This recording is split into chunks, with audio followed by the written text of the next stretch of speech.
ಸ್ನೇಹಿತರೆ, ಚರಿತ್ರೆ ಮತ್ತೊಂದು ವಿಡಿಯೋಗೆ ನಿಮಗೆಲ್ಲ ಪ್ರೀತಿಯ ಸ್ವಾಗತ.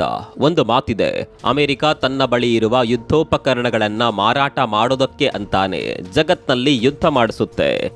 ಎರಡು ದೇಶಗಳ ನಡುವೆ ಕಿಡಿ ಹೊತ್ತಿಸಿ ಯುದ್ಧ ಆರಂಭವಾದ ನಂತರ ತನ್ನ ಬಳಿ ಇರುವ ವೆಪನ್ಗಳನ್ನ ಯಾವುದಾದರೂ ಒಂದು ದೇಶಕ್ಕೆ ಮಾರಾಟ ಮಾಡಿ ಅದರಿಂದ ದುಡ್ಡು ಮಾಡೋದು ಅಮೆರಿಕಾದ ಪ್ಲಾನ್. ಇದನ್ನ ಅಮೆರಿಕಾದ ವೆಪನ್ ಲಾಬಿ ಅಂತ ಕರೀತಾರೆ. ಇದನ್ನ ಬಿಟ್ಟು ಕೂಡ ಅಮೆರಿಕ ತಮ್ಮಿಂದ ರಕ್ಷಣಾ ಉಪಕರಣಗಳನ್ನು ಖರೀದಿ ಮಾಡಿ ಅಂತ ಆಗಾಗ ಒತ್ತಡಗಳನ್ನು ಹೇರುತ್ತಲೇ ಇರುತ್ತೆ. ಭಾರತದ ಮೇಲೆ ಕೂಡ ಈ ರೀತಿಯ ಒತ್ತಡವನ್ನು ಅಮೆರಿಕ ಹಾಕುತ್ತೆ. ಕೆಲವೊಮ್ಮೆ ಅಮೆರಿಕಾದ ಈ ಒತ್ತಡಕ್ಕೆ ಕೂಡ ಮಣಿಯಬೇಕಾದ ಪರಿಸ್ಥಿತಿ ನಿರ್ಮಾಣವಾಗುತ್ತೆ. ಹೀಗೆ ಒತ್ತಡಕ್ಕೆ ಮಣಿದಿದ್ದ ಭಾರತ ಅಮೆರಿಕಾದ ಜೊತೆ ಆಂಟಿ ಮಿಸೈಲ್ ಡಿಫೆನ್ಸ್ ಸಿಸ್ಟಮ್ ಒಂದನ್ನು ಖರೀದಿ ಮಾಡೋದಕ್ಕೆ ಒಪ್ಪಂದ ಮಾಡಿಕೊಂಡಿತ್ತು. ಅಮೆರಿಕ ಕೂಡ ಇದರಿಂದ ಖುಷಿ ಪಟ್ಟಿತ್ತು. ಬರೀ ರಷ್ಯಾದ ಜೊತೆ ಯುದ್ಧೋಪಕರಣದ ಡೀಲ್ ಮಾಡಿಕೊಳ್ಳುತ್ತಿದ್ದ ಭಾರತ ಈ ವಿಚಾರದಲ್ಲಾದರೂ ನಮ್ಮ ಜೊತೆ ಒಪ್ಪಂದ ಮಾಡ್ಕೊಳ್ತಲ್ಲ ಅನ್ನುವ ಖುಷಿ ಅಮೆರಿಕಾಗೆ ಇತ್ತು. ಆದರೆ ಆ ಖುಷಿ ತುಂಬಾ ದಿನ ಇರಲೇ ಇಲ್ಲ. ಕಾರಣ, ಭಾರತ ಈ ಒಪ್ಪಂದವನ್ನ ಇದ್ದಕ್ಕಿದ್ದ ಹಾಗೆ ಕ್ಯಾನ್ಸಲ್ ಮಾಡಿಕೊಂಡಿದೆ. ಕೇವಲ ಕ್ಯಾನ್ಸಲ್ ಮಾಡಿಕೊಂಡಿದ್ದು ಮಾತ್ರವಲ್ಲ, ನಿಮ್ಮಲ್ಲಿರುವ ಮಿಸೈಲ್ ಡಿಫೆನ್ಸ್ ಸಿಸ್ಟಮ್ಗಿಂತ ಬಲಿಷ್ಠವಾದ ಮಿಸೈಲ್ ಡಿಫೆನ್ಸ್ ಸಿಸ್ಟಮ್ ಅನ್ನ ನಾವೇ ಸಿದ್ಧಪಡಿಸಿಕೊಳ್ತೇವೆ ಅಂತ ಘೋಷಣೆ ಮಾಡಿದೆ. ಅದು ಕೂಡ ರಾಷ್ಟ್ರ ರಾಜಧಾನಿಯನ್ನ ಮಿಸೈಲ್ಗಳಿಂದ ಸುರಕ್ಷಿತಗೊಳಿಸಿಕೊಳ್ಳಲು ಅತ್ಯಾಧುನಿಕ ಮಿಸೈಲ್ ಡಿಫೆನ್ಸ್ ಸಿಸ್ಟಮ್ ಅನ್ನ ರೆಡಿ ಮಾಡೋದಕ್ಕೆ ಭಾರತ ಸಿದ್ಧವಾಗಿದೆ.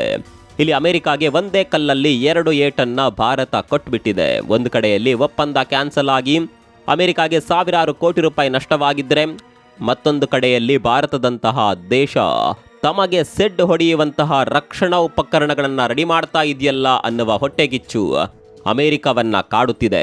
ಅಷ್ಟಕ್ಕೂ ಏನಿದು ಭಾರತದ ಅತ್ಯಾಧುನಿಕ ರಕ್ಷಣಾ ಉಪಕರಣ? ಭಾರತ ಒಪ್ಪಂದವನ್ನ ರದ್ದು ಮಾಡೋದಕ್ಕೆ ಕಾರಣವೇನು? ಎಲ್ಲವನ್ನ ಡೀಟೇಲ್ ಆಗಿ ತೋರಿಸ್ತೀವಿ ನೋಡಿ.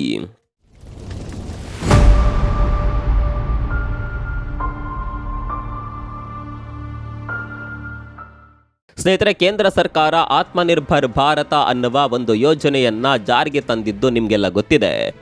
ಈ ಯೋಜನೆಯ ಉದ್ದೇಶ ಇಷ್ಟೇ, ಭಾರತ ಬೇರೆ ಯಾವುದೇ ದೇಶದ ಅವಲಂಬನೆಯಲ್ಲಿ ಇರಬಾರ್ದು, ಸ್ವಾವಲಂಬಿಯಾಗಬೇಕು, ಎಲ್ಲ ಕ್ಷೇತ್ರದಲ್ಲೂ ತನ್ನ ಕಾಲ ಮೇಲೆ ತಾನು ನಿಲ್ಲಬೇಕು ಅನ್ನೋದು. ಈ ಯೋಜನೆ ಬಹುತೇಕವಾಗಿ ಯಶಸ್ವಿ ಕೂಡ ಆಗ್ತಾ ಇದೆ. ಬೇರೆ ಬೇರೆ ಕ್ಷೇತ್ರದಲ್ಲಿ ಭಾರತ ಸ್ವಾವಲಂಬಿಯಾಗಿ ಬೆಳೀತಾ ಇದೆ. ಅದರಲ್ಲೂ ರಕ್ಷಣಾ ಕ್ಷೇತ್ರದಲ್ಲಿ ಭಾರತ ರಾಕೆಟ್ ವೇಗದಲ್ಲಿ ಮುನ್ನುಗ್ಗುತ್ತಿದೆ. ಒಂದು ಕಾಲ ಇತ್ತು, ಭಾರತ ಯುದ್ಧೋಪಕರಣಗಳ ವಿಚಾರದಲ್ಲಿ ಸಂಪೂರ್ಣವಾಗಿ ಬೇರೆ ದೇಶಗಳನ್ನು ಅವಲಂಬಿಸಿಕೊಂಡಿತ್ತು. ಅದರಲ್ಲೂ ರಷ್ಯಾ ಹಾಗೂ ಅಮೆರಿಕಾದಂತಹ ದೇಶಗಳನ್ನೇ ನೆಚ್ಚಿಕೊಂಡಿತ್ತು. ಆದರೆ ಈಗ ಭಾರತದಲ್ಲೇ ಯುದ್ಧೋಪಕರಣಗಳು ಉತ್ಪಾದನೆಯಾಗ್ತಾ ಇದೆ.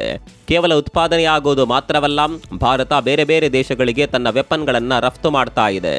ಭಾರತದ ರಕ್ಷಣಾ ಉಪಕರಣಗಳಿಗೆ ಬೇಡಿಕೆ ಕೂಡ ತುಂಬಾನೇ ಇದೆ. ಹೀಗಿರುವಾಗ ಭಾರತ ಮಿಸೈಲ್ ಡಿಫೆನ್ಸ್ ಸಿಸ್ಟಮ್ ಒಂದನ್ನು ಅಭಿವೃದ್ಧಿಪಡಿಸೋದಕ್ಕೆ ಹೊರಟಿದೆ. ವಿಶೇಷ ಅಂದರೆ ಅಮೆರಿಕ ಜೊತೆಗಿನ ಒಪ್ಪಂದವನ್ನ ರದ್ದು ಮಾಡಿ ಭಾರತ ಈ ಮಿಸೈಲ್ ಡಿಫೆನ್ಸ್ ಸಿಸ್ಟಮ್ ಅನ್ನ ಅಭಿವೃದ್ಧಿ ಮಾಡ್ತಾ ಇದೆ. ಅದು ಕೂಡ ರಾಷ್ಟ್ರ ರಾಜಧಾನಿಯನ್ನ ರಕ್ಷಣೆ ಮಾಡುವ ಮಿಸೈಲ್ ಡಿಫೆನ್ಸ್ ಸಿಸ್ಟಮ್ ಇದು.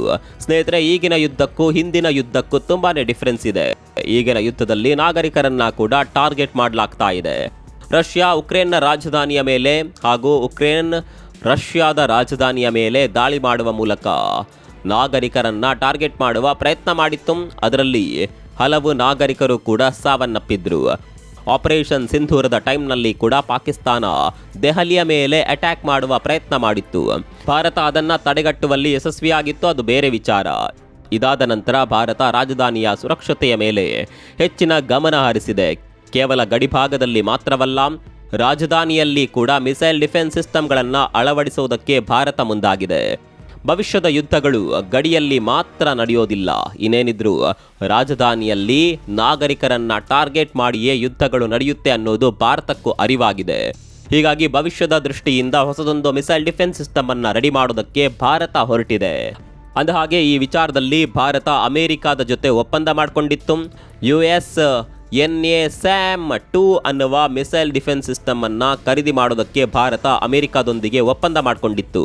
ಅಮೆರಿಕ ತನ್ನ ರಾಜಧಾನಿಯನ್ನ ವೈಟ್ ಹೌಸ್ ಅನ್ನ ರಕ್ಷಣೆ ಮಾಡೋದಕ್ಕೆ ಇದೇ ಮಿಸೈಲ್ ಡಿಫೆನ್ಸ್ ಸಿಸ್ಟಮ್ ಅನ್ನ ನಿಯೋಜನೆ ಮಾಡಿಟ್ಕೊಂಡಿದೆ. ಅಲ್ಲಿಗೆ ಇದೊಂದು ಅತ್ಯಾಧುನಿಕ ಡಿಫೆನ್ಸ್ ಸಿಸ್ಟಮ್ ಅನ್ನೋದರಲ್ಲಿ ಅನುಮಾನ ಇಲ್ಲ. ಹೀಗಾಗಿ ಅಮೆರಿಕ ಕೂಡ ದೊಡ್ಡ ಮಟ್ಟದಲ್ಲಿ ಮಾರ್ಕೆಟಿಂಗ್ ಮಾಡಿ ಸುಮಾರು $2 ಬಿಲಿಯನ್ ಭಾರತದ ಜೊತೆ ಒಪ್ಪಂದ ಆಗುವಂತೆ ಮಾಡಿಕೊಂಡಿತ್ತು. ಸಹಜವಾಗಿಯೇ ಅಮೆರಿಕಾಗೆ ಇದರಿಂದ ದೊಡ್ಡ ಮಟ್ಟದ ಲಾಭ ಆಗ್ತಾ ಇತ್ತು. ಭಾರತ ಒಪ್ಪಂದ ಏನೋ ಮಾಡ್ಕೊಂಡಿತ್ತು, ಆದರೆ ಅಮೆರಿಕವನ್ನ ನಂಬೋದಕ್ಕೆ ರೆಡಿ ಇರಲಿಲ್ಲ. ಅದರಲ್ಲೂ ಅಮೆರಿಕದ ಬುದ್ಧಿ ಏನು ಅನ್ನೋದು ಇತ್ತೀಚೆಗೆ ಕ್ಲಿಯರ್ ಆಗಿ ಗೊತ್ತಾಗ್ತಾ ಇದೆ. ಒಂದು ವೇಳೆ ಒಪ್ಪಂದ ಮಾಡಿಕೊಂಡು ಮಿಸೈಲ್ ಡಿಫೆನ್ಸ್ ಸಿಸ್ಟಮ್ ಅನ್ನ ಕೋಟಿ ಕೋಟಿ ಕೊಟ್ಟು ಖರೀದಿ ಮಾಡಿದ್ರು, ಮತ್ತೆ ಪುನಃ ಅಮೆರಿಕವನ್ನ ಅವಲಂಬಿಸಬೇಕಾಗುತ್ತೆ. ಅದರ ಮಿಸೈಲ್ಗಳು ಖಾಲಿ ಆದರೆ ಅದನ್ನ ಅಮೆರಿಕಾದಿಂದಲೇ ಖರೀದಿ ಮಾಡಬೇಕು. ಅದರಲ್ಲಿ ರಿಪೇರಿ ಬಂದರೆ ಅಮೆರಿಕದ ತಜ್ಞರೇ ಬರಬೇಕು. ಏನೇ ತೊಂದರೆ ಬಂದರೂ ಅಮೆರಿಕವನ್ನೇ ನೆಚ್ಕೊಳ್ಬೇಕಾಗುತ್ತೆ. ಇನ್ನು ಸಾಫ್ಟ್ವೇರ್ ಅಪ್ಡೇಟ್ ಕೂಡ ದೊಡ್ಡ ಸಮಸ್ಯೆ. ಅದು ಕೂಡ ಅಮೆರಿಕದ ಕಂಟ್ರೋಲ್ನಲ್ಲಿ ಇರುತ್ತೆ. ಅಮೆರಿಕ ಇದನ್ನು ಇಟ್ಕೊಂಡು ಕೂಡ ಏನು ಬೇಕಾದರೂ ಮಾಡುವ ಸಾಧ್ಯತೆ ಇರುತ್ತೆ. ಹೀಗಾಗಿ ಅಮೆರಿಕದ ಸಹವಾಸವೇ ಬೇಡ, ನಾವೇ ಮಿಸೈಲ್ ಡಿಫೆನ್ಸ್ ಸಿಸ್ಟಮ್ ಮಾಡೋಣ ಅಂತ ಭಾರತ ನಿರ್ಧಾರ ಮಾಡಿದೆ. ಅದರಲ್ಲೂ ಕೂಡ ಈಗಿನ ಟ್ರಂಪ್ ಸರ್ಕಾರವನ್ನು ಕಿಂಚಿತ್ತೂ ನಂಬುವ ಹಾಗಿಲ್ಲ. ಅಗತ್ಯವಿದ್ದ ಸಂದರ್ಭದಲ್ಲಿ ಅಮೆರಿಕ ಸಹಾಯ ಮಾಡೋದಕ್ಕಿಂತ ಕೈ ಕೊಡುವ ಸಾಧ್ಯತೆಯೇ ಹೆಚ್ಚಿದೆ. ಈ ಎಲ್ಲ ವಿಚಾರಗಳನ್ನು ಮುಂದಿಟ್ಕೊಂಡೇ ಭಾರತ ಅಮೆರಿಕದ ಜೊತೆ ಮಾಡಿಕೊಂಡಿದ್ದ ಒಪ್ಪಂದವನ್ನು ರದ್ದು ಮಾಡಿದೆ. ಸದ್ಯ ಭಾರತ ರೆಡಿ ಮಾಡ್ತಾ ಇರುವ ಮಿಸೈಲ್ ಡಿಫೆನ್ಸ್ ಸಿಸ್ಟಮ್ನ ಹೆಸರು IADWS ಅಂದರೆ integrated air defence weapon system. ಇದನ್ನು ಡೆವಲಪ್ ಮಾಡ್ತಾ ಇರೋದು DRDO. ಇತ್ತೀಚಿನ ದಿನಗಳಲ್ಲಿ DRDO ಅದ್ಭುತ ವೆಪನ್ಗಳನ್ನು ರೆಡಿ ಮಾಡ್ತಾ ಇದೆ. ಹಿಂದಿನ ವಿಡಿಯೋದಲ್ಲಿ ಫೈಟರ್ ಜೆಟ್ಗಳ ರೆಕ್ಕೆಗಳ ವಿಚಾರದಲ್ಲಿ DRDO ಯಾವ ರೀತಿ ಅನ್ವೇಷಣೆ ಮಾಡ್ತಾ ಇದೆ ಅನ್ನೋದನ್ನು ವಿವರವಾಗಿ ತಿಳಿಸಿದ್ವಿ. ಇದೇ DRDO ಡಿಫೆನ್ಸ್ ಸಿಸ್ಟಮ್ ಅನ್ನ ರೆಡಿ ಮಾಡ್ತಾ ಇದೆ. ಇದನ್ನ ವಿಶೇಷವಾಗಿ ಹತ್ತಿರದಿಂದಾಗುವ ಮಿಸೈಲ್ ದಾಳಿಯಿಂದ ರಕ್ಷಣೆ ಮಾಡಿಕೊಳ್ಳೋದಕ್ಕೆ ಬಳಸಿಕೊಳ್ಳಲಾಗುತ್ತೆ. ದೂರದಿಂದ ಬರುವ ಬ್ಯಾಲಿಸ್ಟಿಕ್ ಮಿಸೈಲ್ಗಳನ್ನು ಒಡಿಸ್ ಮಾಡಲು ಭಾರತದ ಬಳಿ S-400 ಆಕಾಶ್ನಂತಹ ಮಿಸೈಲ್ ಡಿಫೆನ್ಸ್ ಸಿಸ್ಟಮ್ಗಳಿದೆ. ಹೀಗಾಗಿ ಆ ವಿಚಾರದಲ್ಲಿ ಭಾರತಕ್ಕೆ ಯಾವುದೇ ರೀತಿ ಟೆನ್ಷನ್ ಇಲ್ಲ. ಅದರಲ್ಲೂ S-500 ಕುರಿತಂತೆ ಕೂಡ ಭಾರತ ರಷ್ಯಾದೊಂದಿಗೆ ಒಪ್ಪಂದ ಮಾಡಿಕೊಂಡಿದೆ. ಆದರೆ ಹತ್ತಿರದಿಂದ ಆಗುವ ಮಿಸೈಲ್ಗಳ ದಾಳಿಯಿಂದ ರಕ್ಷಿಸಿಕೊಳ್ಳಲು ಭಾರತದ ಬಳಿ ಅಂತಹ ರಕ್ಷಣಾ ವ್ಯವಸ್ಥೆಗಳು ಇರಲಿಲ್ಲ.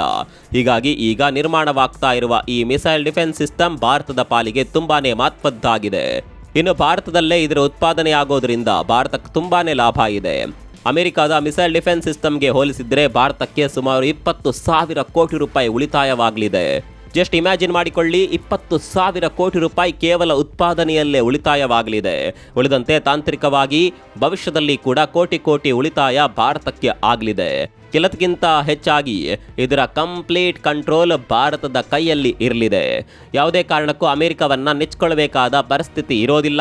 ಅಷ್ಟೇ ಅಲ್ಲ, ಒಂದು ವೇಳೆ ಭಾರತದಲ್ಲಿ ಇದು ಸಕ್ಸಸ್ ಆಗಿಬಿಟ್ರೆ ಮುಂದಿನ ದಿನಗಳಲ್ಲಿ ಬೇಡಿಕೆಗಳು ಕೂಡ ಹೆಚ್ಚಾಗಿ ಬರಬಹುದು.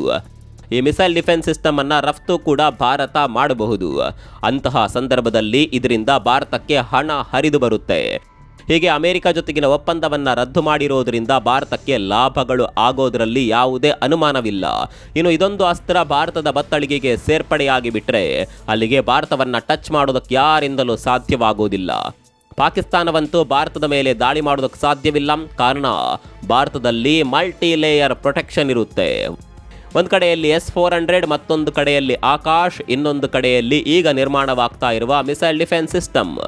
ಒಂದೇ ಮಾತಿನಲ್ಲಿ ಹೇಳಬೇಕು ಅಂದರೆ ಭಾರತ ವಜ್ರದ ಕೋಟೆಯನ್ನೇ ನಿರ್ಮಾಣ ಮಾಡಲಿದೆ. ಇದನ್ನು ಭೇದಿಸಿಕೊಂಡು ಯಾವ ಡ್ರೋನ್ಗಳು ಬರೋದಕ್ಕೆ ಸಾಧ್ಯವಿಲ್ಲ. ಅದೇನೇ ಇರಲಿ, ಭಾರತ ಎಲ್ಲ ಕ್ಷೇತ್ರದಲ್ಲೂ ಸ್ವಾವಲಂಬಿಯಾಗಿ ಬೆಳೆಯುತ್ತಿದೆ.